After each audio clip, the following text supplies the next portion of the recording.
Now, I'm sure this isn't the first time that you've tried to overcome your thoughts, your feelings, and your behaviors around food.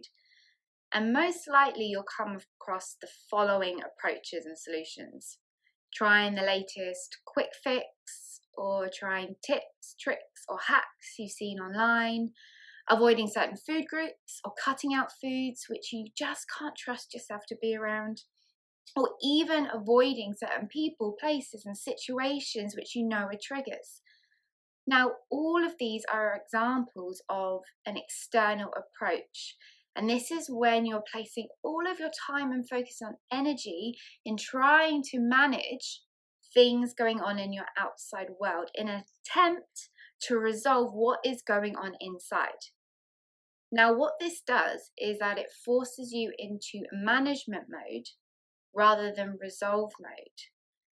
And despite some short-term success, you'll likely end up feeling worse in the long run and feel even more stuck than ever before. But why? There are 3 reasons for this.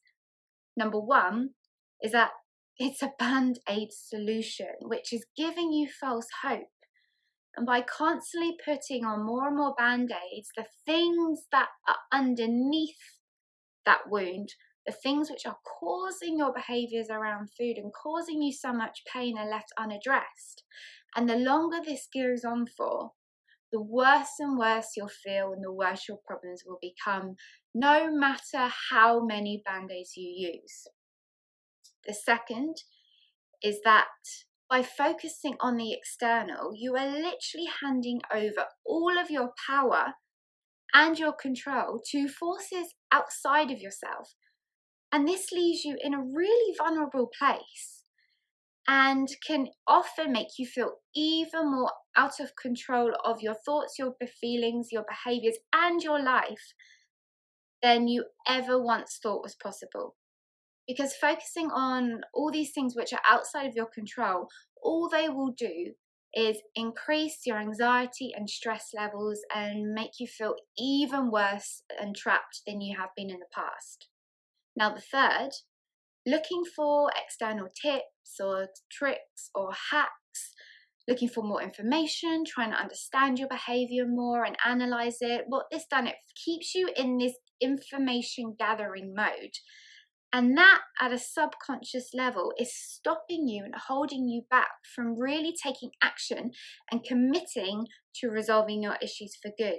It keeps you on the hunt, thinking if you learn something new, something else, add something to your knowledge or your skill set, you'll be able to feel better. But it stops you from making a full commitment to resolving your issues for good.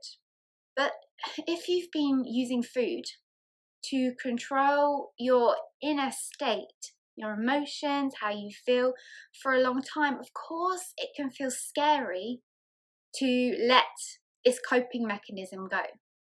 If you've been using food to control your inner state of being for a long time, this is likely to have left you feeling vulnerable, fearful, and out of control. And of course, the thought of change and the thought of letting this go may feel really scary, because it's like taking this away. It's like losing your whole protective armor to be able to deal with life.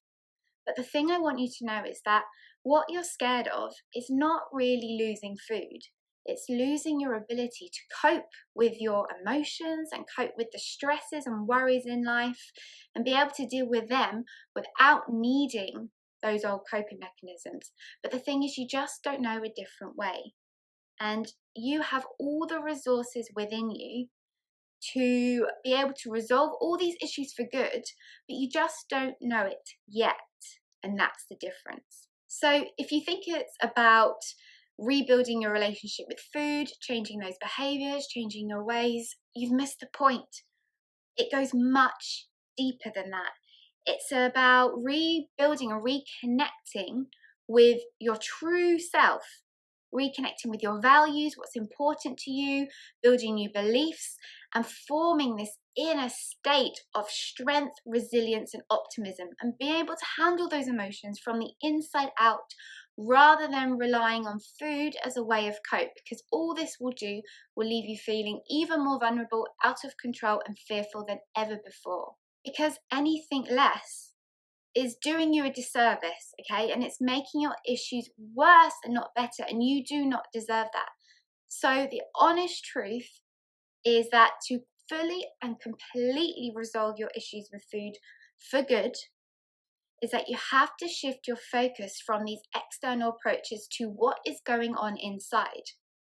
Your emotions, your thought patterns, your beliefs, your values, and who you are as a person. And this is where you need to be placing most of your focus first before even thinking about your behaviors around food, because this is where you can have the most control and have the most impact. This is all about resolving those issues from the inside out rather than the outside in, because you deserve to live your life and reach that level of health, happiness, and success that you truly desire, and finally let go of these old ways, these old belief systems, and your old identity, so you can start showing up, speaking up, and standing out in all the ways that you truly desire. And we'll be going into the next 4 videos, and this will show you the exact steps and the process which will allow you to fully and completely unleash yourself from your struggles with food, fears, your feelings, and never feeling good enough. This will show you how, so please stay tuned.